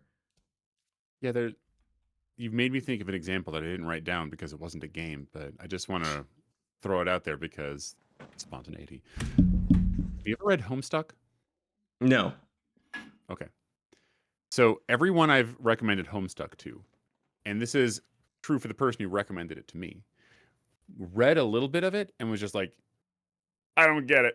And it was dumb. And then eventually, if they were going to get through it, they went back to it a second time and read past the point where they were at and eventually got to a really, really good part. And then all of a sudden they're hooked. For me, that happened around about, for all those who have actually read Homestuck, that happened about the time Act 5 was about to, or had just dropped on Newgrounds. So I'm really dating myself here. This is back in the 2010s, maybe. It's in early Yeah, yeah. 2010s. But like it was the same thing. Like if I had just pushed myself through that first time, I'm not sure I would have gotten to the moment, the story beat that made me go, huh, this is really cool. Because there is a story beat that makes you go, huh. And you can, I mean, I guess if you really just buckled down and got to it, fine. But I did. I had to set it down and come back to it however many months later because my friends were still talking about this and saying, all right, fine, I'll give it a second chance. Oh, I get it now. Yeah. And yeah, so Because, it's a thing. yeah, because there are so many reasons we lose interest in a game, and a lot of it's vibes. And your vibes over life, the course of life, change. If you're in a different season of life, different things are going on. You're in a different spot. There's so many things that change that like you'll feel differently about it, even if the game is still the same. And in some cases, the game is not the same. But we'll get to that in a second. But yeah, all that to say, like, so much of it is vibes based that as stopping at the first sign of, maybe not the first sign, but the second sign, once you realize I'm not having fun, stopping at that stage help you have the best shot at ever having fun with it in the future. I think there have been games I picked up. Oh, Five Nights at Freddy's. I picked the game up, I played it, I died, and I shut it down and uninstalled it. That's hilarious. So yeah, I never went There's back got to to it. And I'm never be, going to. yeah, I'm gonna, here in a second, I'm gonna look through. I know there's a game that I did this with where I bought it, I played it for a very short period of time, and I was like, crap, I wasted my money. And I think I got past the return window. But then I came back like years later and loved it. And I played Okay, the whole thing. I need to nice. look through my Steam. I wish I forgot about looking this up, but I know I've done that with at least one game. It doesn't happen to me a ton because of the way my brain works. I tend to know if I'm gonna like a Mm, game pretty yeah, early, sure. and I'm pretty good at returning things in the Steam window too. But anyway, so Yeah, what are the reasons to return to games? We've talked about a lot of endings and stoppings and quittings, and what about why would you come back to a game? yeah. So for me, there's the biggest one, and this is just hands down across the board. There's new stuff to do. Like if I'm playing when I was playing Factorio for the first time, I got through it. I did Bob's Angels, whatever. The reason I came back is there was new content. It was I can't remember what the patch was, but it wasn't even so much the patch itself. It was there's a mod out that I wanted to play. Um, Other times was Satisfactory. Like, so I played Satisfactory when it dropped. Like we're talking the very first time it was on Epic solely. Like you couldn't get it on Steam in the very beginning. I don't know what the agreement they had was, but whatever it was, I bought it and I played through it and I got to the current end at the time and I was like, all right, that's good, cool. But it's going to be a while before I want to come back and do this again. And it was. It was 1.0, as it turns out. And I mean, yeah, I followed it on their social media pages and stuff, but like I didn't want to play it again until there was something new. Yeah. And that for me, I would consider that to be the best reason to come back from a I'm going to have fun with it standpoint because it's most likely for at least my own psychology to get past that I've done this before feeling. So, I don't know. What about you? Yeah, I think new content is kind of it's like halfway away from there's like two major bullet points here. So one reason to return to a game, it having new content arguably in some ways you're not returning to the same game. You're kind of you're almost playing a new game. Now, obviously the size of the content or mod or whatever, like that changes. It's a spectrum, but in some ways it's a new game. It's not like you're returning for example, a book is always the same, assuming you've got first edition and you still have the same book on your shelf. Going back and reading that book, it's not because there's anything new about it. You are new, you're in a new place, you're in a new vibes, but the book is the same. Yeah. And in some sense, coming back to a game that's like games as a service, like Path of Exile, they're going to come out with a new league next month. It's going to be great, but I'm not like returning to the game that I've already played. In some ways I'm playing a new game, in some ways I'm playing all the new stuff. And so that's a great reason to come back, but it's also in some ways a different idea than returning to the same game that you quit for some reason. Because if the reason you quit is now different, well, you have no reason to quit. Maybe they patched out the thing you hated. Maybe they added new content where you felt like it was lacking content. And so in many ways, what's that? Bug fixes. Yeah, maybe they fixed a bunch of bugs that were frustrating. So in many ways, coming back to a game that's had an update or new content is a great reason. And I don't think anyone's going to disagree with that one. What are some reasons you might come back to a game that hasn't had a patch or an update and is still the same game that you quit or beat? Nostalgia is the big one. You ever played a game that you're just like, man, I remember that experience? You were talking earlier about that fond memory. Mm-hmm. And actually, now that it's time, there is a problem I have, which is I look at everything through rose-tinted glasses. Like, one of the best, this is actually, I'll talk about that in a second, but basically, whenever I have a game that I've played that I would get frustrated at, if I still had fun somewhere in there, I'm going to forget that frustration.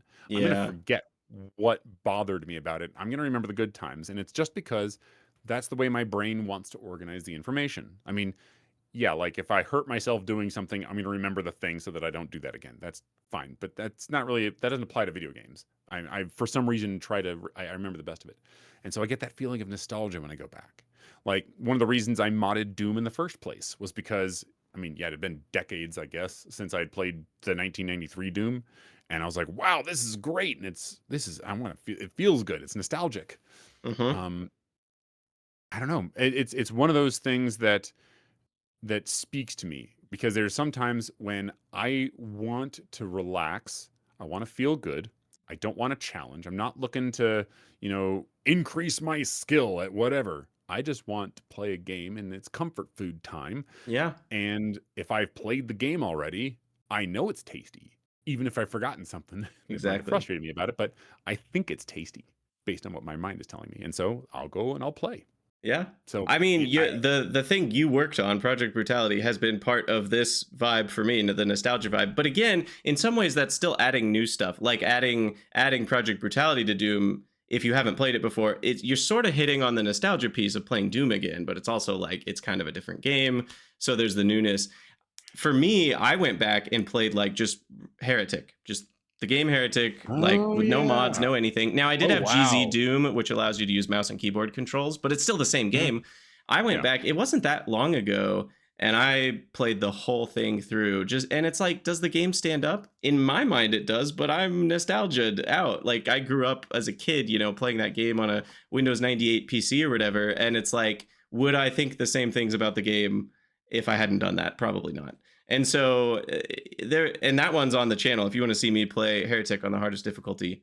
Not the one where enemies respawn, but the hardest difficulty. They don't respawn on the hardest difficulty, which is You're right, that's Doom. In Doom they respawn, but not in Heretic. So I did play on the hardest difficulty. It's like double the projectiles move at double speed. Yeah, they go so fast. You have to dodge like a banshee. It's so much easier to dodge because you're just like, boom, I'm out of the way, and it just becomes a muscle. Oh man, I loved Heretic was also, for me, it was just the shareware version over and over again because I didn't actually have the money to buy the full one, so I just played the shareware a whole bunch. Yep. The secret level for episode 1 sucks. So all that to say, nostalgia is a great reason to return to a game, and it can be mixed maybe with adding some mods or some spicy things. A lot of games that have nostalgia in the gaming community often do have some features that people have cooked up around the game over time. But here's the game. I found it, by the way, on my Steam library, that I lost interest, and I came back, and it just totally hooked me the second time. Legend of Grimrock. Ooh, I've played that It's once. the old fashioned like dungeon crawler. Literally, like you move one tile at a I have the time. You gotta beholder. there's puzzles, there enemies. You got your party, and I played for like 5 to 10 hours the first time. Like it's not like I played nothing, but I just lost interest, and I came back like 8 years later or something and got hooked and like beat the first one, bought the second game, beat the second game. Like it was Second one's full good on too. hooked. I So like yeah, it better, actually. sometimes what's that? I like the second one better. Second one was good too, yeah. So all that to say, like sometimes you just feel differently about a game. Hmm. Yeah. So and in that sense, one of the other reasons to return to a game is just giving a game another chance. You bounced off of it, and you're like, well, I don't Yeah. totally understand why I bounced off of it. It's theoretically a good game. It's theoretically the kind of game I like. My friends like it. These people on Steam said this about it, which I liked, and yet I bounced off. Let's try it again, and maybe you'll love it. Yeah. And that's a good point. Like, there have been many times when I've given a game a second chance, been like, this is really good. But I'm trying to remember. I have a whole category of Eye of the Beholder likes, which are really fun. But Yeah. yeah. Another reason is just that, and this is kind of the inverse of why to stop playing, is the IRL stuff has changed. Hmm. You moved, you got a new job, your job changed, something happened, and now you have some different energy. Maybe you have more time, maybe you have more mental space, maybe the time that you have is more chunked out. So you can play a game like World of Warcraft and do a raid because you always have free time on Wednesday evenings now. Maybe it's something like that, and Hmm. whatever it is, obviously that changes your circumstances, and maybe your gaming can you can pick back up a different game, or start a game that you've never tried but have wanted to try, but know it will take that kind of time. For me, Yeah. there's a game that I am very excited to play, but I'm going to need a vacation to play it because I want to get very obsessed with it and That is a spend mood right many there. hours playing it. It's called Rogue Trader. It's one of the Owlcat CRPGs, Hmm. and I know I'm gonna love it because I've loved all their CRPGs before. It's a Baldur's Gate 2. That's what CRPG is that style of game. Hmm. They're not all D&D based, but they're all in that ballpark of game. And all their other games have been great. They're also very buggy when they come out, so giving it more time to get all the bug fixes done is nice. But all that to say, I'm like very excited to play it, but I'm like, I need like 4 or 5 days in a row with nothing on my Yeah. plate so I can really dig in and spend like 40 hours playing this game. Because what I don't want to do is just play it like half an hour here, 2 hours there. Like I want to actually just like beat this game, or play a ton of it all in one week. So I'm waiting for my IRL circumstances to coincide with a good time for that. Yeah. I have so you know how you can categorize things in Steam? So I've Yeah, done a yeah. chunk of that.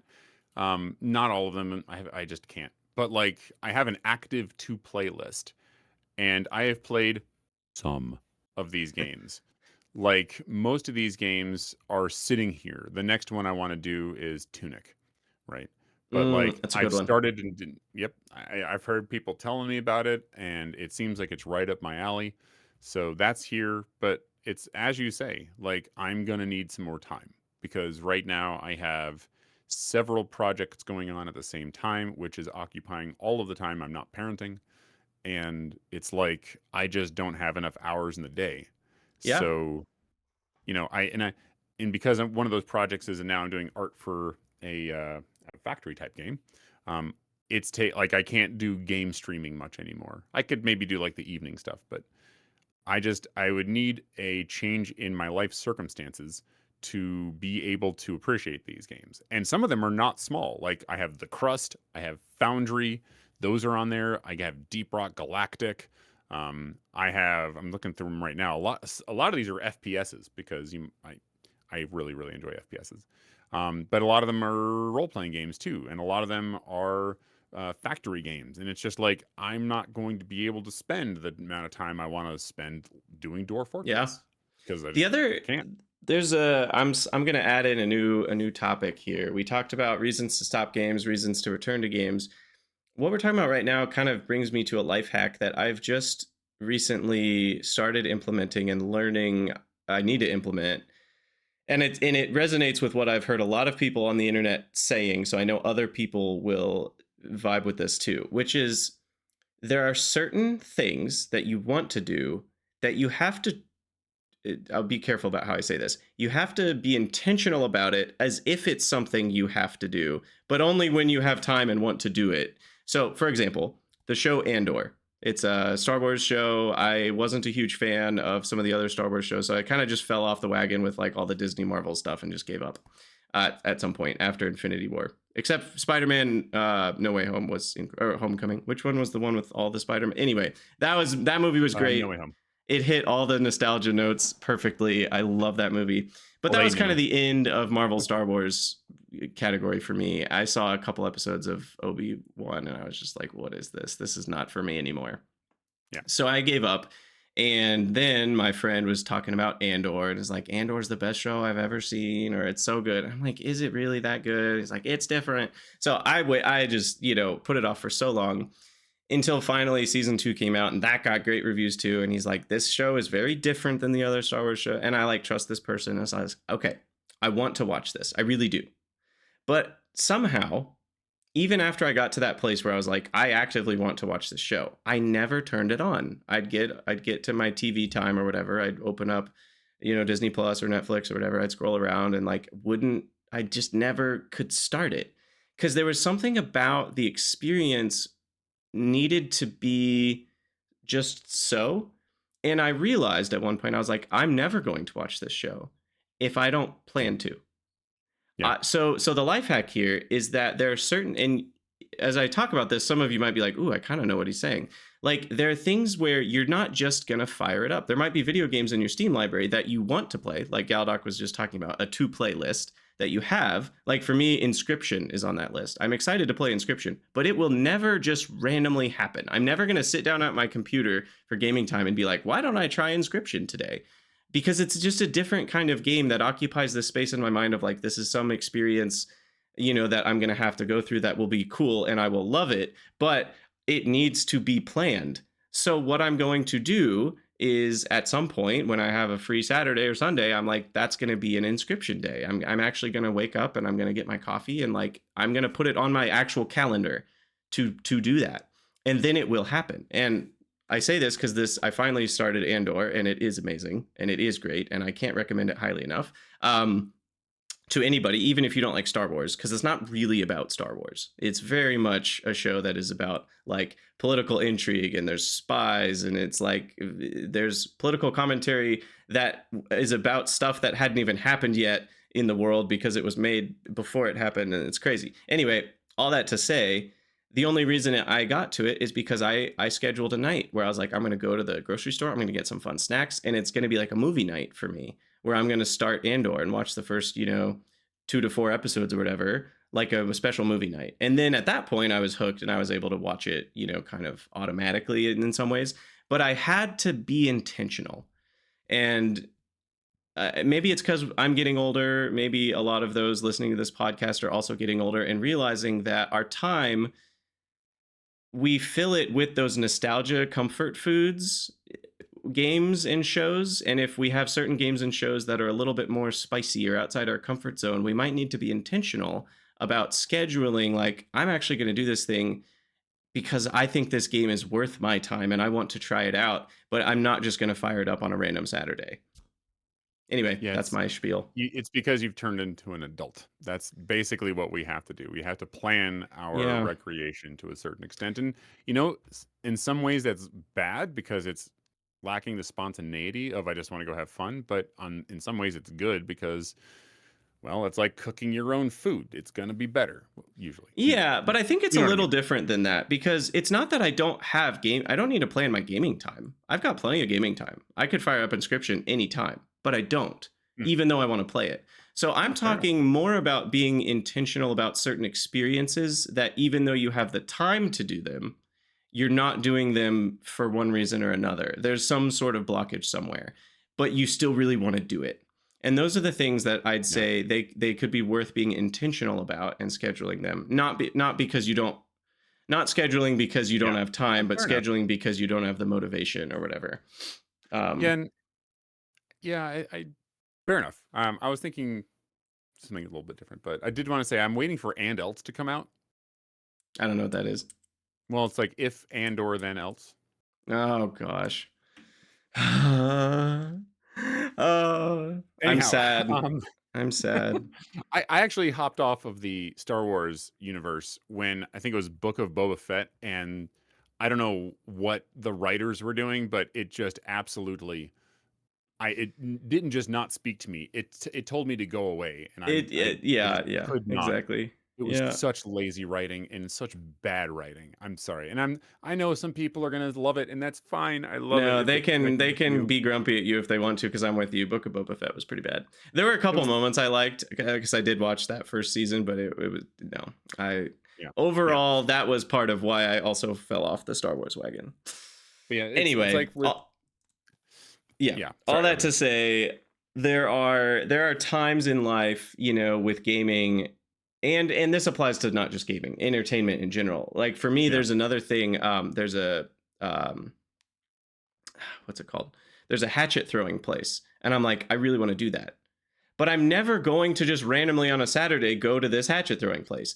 So I've put it on a list of like, these are things that at some point I want to be intentional about. And then in my schedule, when I see that there's like a Saturday or Sunday coming up where I'm like, I don't have a ton of things going on, I want to schedule an intentional thing that day. Then I look at my intentional list and I'm like, oh, that could be a hatchet throwing day. Or that could be the day I play Inscription, or that could be the day I start watching Andor. Like that sort of thing. Um, Whatever it is in life that you're wanting to do, but there's a little bit of friction to do it, maybe find some space where you can put it on your calendar, and then you might do yeah. it and have a great time. That's fair. That's fair. Well, I mean, when when it comes to that sort of thing, I just for me it really is a time thing. Like I yeah, put yeah, and there are so times many where you demands just on my don't time. have time. Exactly. Like and you when it comes to spoons, there are games that cost spoons and there are games that generate spoons, and Exactly. I have to play the ones that give me spoons right now. If that Exactly. makes sense. Yeah, and obviously what we talked about earlier with everything Yeah. applies to this as well, where it's like you should only schedule these things that are going to cost some spoons if you have a day where you're like, I'm gonna have some spoons free that day, and that's a time where I actually Yeah. can do this. Yeah. It's hard. Life is hard. It's hard to balance all this stuff because video games are part of our culture at this point. They're part of our entertainment culture, and they often are, I think, healthier than a lot of the alternatives that we go to, like doom scrolling. But at the Mhm. same time, we also need to be cognizant about how we do gaming, and what, are we doing what we want to be doing? Should we be stopping the game we're playing and moving on to something that's not gaming? Should we be moving on to a different game? Should we be Yeah. continuing? These are all things that you can't really know unless you think about it. And there is one last reason that I typically would go back to a game that I kind of wanted to bring up to sort of finish out the list as it were. But and that's if there's something more to do. Like there are games where it's kind of what you said earlier with Silk Song. Right now, you've kind of realized that, if I keep playing the way I'm playing, which is to do all the stuff, I'm going to burn out earlier than the game will be finished. And like my interest will drop off before I get to the end of the game. Hmm. And so what you've done right now is you're kind of doing like a beeline to the end. And that's fine. You're going to get to the end and or maybe you have already, but at some point you'll end and you'll be done. But then, like in a year or whatever, I'm not. I'm speaking for you, so forgive me. It's more of an example Yeah, rather than a yeah. prescription for your life. But like, you may decide, you know what? I actually want to come back and finish this. I actually want to see what I had missed and to see if it was yummy food. And to me, that would be something more to do. And that has happened with me in games before. Not so much that I would want to go back and do like a completionist run, but like in some games where there are multiple paths to take through the game. I'm thinking of Deus Ex, for example. I played Deus Ex one way, and I was like, "This is great." But then the next time I played it years later, I played it a different way. So there are times when I just feel like there's something more I want to do in a game, and it's not like a life accomplishment thing. It's not like I'm sitting here saying, "Well, have to have this notch on my belt saying that I have done this game completely or whatever, right? I want to go and I want to play the game some more and do something. Yeah. So for me, whether it, and this applies more to other things in life than just video games. You know, As a maker, I make a whole bunch of stuff, and I have like people have come to me and they've said from the I haven't done much work for Project Brutality, but like a few months ago they said, "Hey, look, we need these bright maps. There's something for you to do," and I did it, and it felt good. I added a little piece to it. So there are times when even if you've moved on from a project or a game or even a content series, whether that be books or television or movies or whatever, there may be some reason to come back and say there's just more to do. Yeah. And it's as simple as that sometimes. Yeah, I mean, that happened, to some level to me with Baldur's Gate 3. I mean, that game, there's so much to do. You can play and beat that game, and like you've seen less than half of the game. It's just Yeah. how it is, even if you're Yeah. doing side quests. And so when I went back to play it again, I was like, I just want to play because there's more. There's more here. Um, yeah, I'm that person. I've stopped at Act 2. I got halfway through Act 2, and that's when my attention precipitously it's dropped such a off. long game. It's so It is. much. And I'm doing everything. Like I Yeah, yeah. actually and the reason I'm doing it is because it's like I know for a fact I'm not going to have the time to come back and do this again. So it's not like I understand there's a discovery component that I'm missing out on, but I'm getting all the other components, so whatever. And Yeah, that it's was just it's a too great much. it's a great game. It is. It is. Yeah, and I mean to some level, there's something more you feel you need to do. That's kind of what we'll be returning to this podcast for. Once 2.1 comes out, well, we need to talk about 2.1. There's a little more to talk Yeah. about on the Factory Must Grow. So, in some ways that's even applying to the podcast itself. Yeah. And it might surprise people out there to know there are other factory games other than Factorio out there that might be worth your time. I was someone in Also the true. chat had mentioned that the crust to way to 1.0. So yeah, maybe I'll do that. But Yeah, and the there other are. thing with that to-do list is trying to be what's the word? Picky, because for you, Yeah. like in your case, time itself is very limited, and so you got to be very picky and only do the best things with your time because you don't have that much of it. Hmm. But Yeah, it's true. yeah, You're the custodian of your own life, your own sanity, and all that good yeah. stuff. So So I think we'll wrap up here. This has been a really fun topic. I think, it really ties into a lot of what at least I'm kind of thinking through and noodling about in life is like when to stop things, when to start things, when to return to things. And there's a lot of resistance to that in our culture. I think our culture's on average just not healthy in a lot of ways, and including these types of things and learning like, oh, you can just quit stuff. That's fine. The word quitting is not a bad word. yeah, and especially as you're mentioning our culture, it's like there's this notion that to a certain extent you need to feel so passionately about something that you are monastically devoted to exactly that thing, and any sort of course change must be the result of some deficiency or whatever. I don't know. None of that makes sense. Yeah. When it's okay to go through phases. It's okay to have things be somewhat, transient. Yeah. You do the thing, you accomplish it, you move on, or circumstances change, as we've talked about a whole bunch in this podcast. And there are we've talked about negative reasons to stop something, but honestly, I feel like we've done a lot of good here. I don't feel like we're ending on a negative note. I feel like that the door is still open in the future should circumstances change or 2.1 come out, that there could be something more. But like it's not guaranteed, and that's okay. Yeah. Like this is a good sort of uh, point to move forward from. Yeah. Good stopping point. And So yeah, there's just that level of like, we didn't beat the game, but what is beating the game with the podcast? I think we maybe did it. Like if you had to define it, like you were saying earlier, what is success defined as? I think we hit most of the bars that either of us would have. So in some ways, we can move on, hit the finish I line think to that some is winning. level. That is Yeah. winning. It's winning at the internet. I beat the internet's Yeah. last boss. Because there's this vibe that podcasts just go on forever, but like only a few of them actually do. And so they have to end at some point. It's just Hmm. it's weird. It's weird to think about. But Yeah. hopefully this has been a fun conversation for you folks. And I really this episode has had to be a little bit different, obviously, because it's the final one. And I want to thank you all for being listeners, participants, lurkers, viewers, fans, commenters. But I really want you guys to come chat with us. And I know Galdoc feels the same. Come to the Taylor Series Discord, come to the Krydania Discord, and come hang out with us. Um, we love to talk about anything. Yeah, we're not going Literally. anywhere. We're still here. Yeah. So come chat with us. Those are the best. Yeah, you can leave comments on our videos and we'll see those too. But the Discord's the best place to chat back and forth live.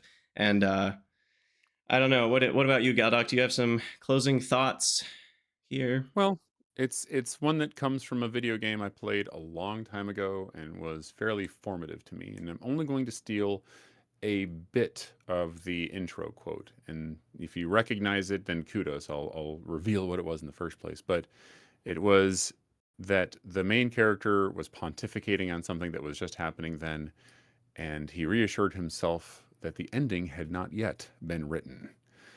And the game was missed. And it was Atris who was describing his descent into the fissure and dropping the book in the fissure and wondering about whose hands might one day hold his missed book and allaying his fears with the notion that the ending had not yet been written. So, though this is an end here, as you just said, we are still around. We are on Discord. We can be reached. You can talk to us. We are still alive. So, Awesome. I Yeah, would I welcome love it. Yeah, I mean, the ending has not been written in some ways. This ending is the beginning of other things. Yeah, it's cool. the ending of the podcast, not the ending of our lives. I kind of Yes, conflated yes. you there. Sorry, but Exactly. No, that's cool. Yeah. Yeah. So we'll close out here. As the listeners, I know this is a little probably maybe more bitter than sweet in some ways. I'm sure there's the sweet, but you're not the person who's kind of driving these decisions, so it's a little bit, you are the victim of the decisions rather than the creator of them. But at the same time, I've had enough comments from enough of you to know that you all agree that the healthy decision is the right one. And even if that means the podcast is done for now, that is what I think most of you would also say. So I appreciate your support in that. And again, you can connect with us on Discord and on YouTube and all the other places. So as always, if you'd like to hang out with us, head to Discord. There will be comments or links in the description to that stuff. Thank you, Galdoc, for hanging out for our final schedule podcast.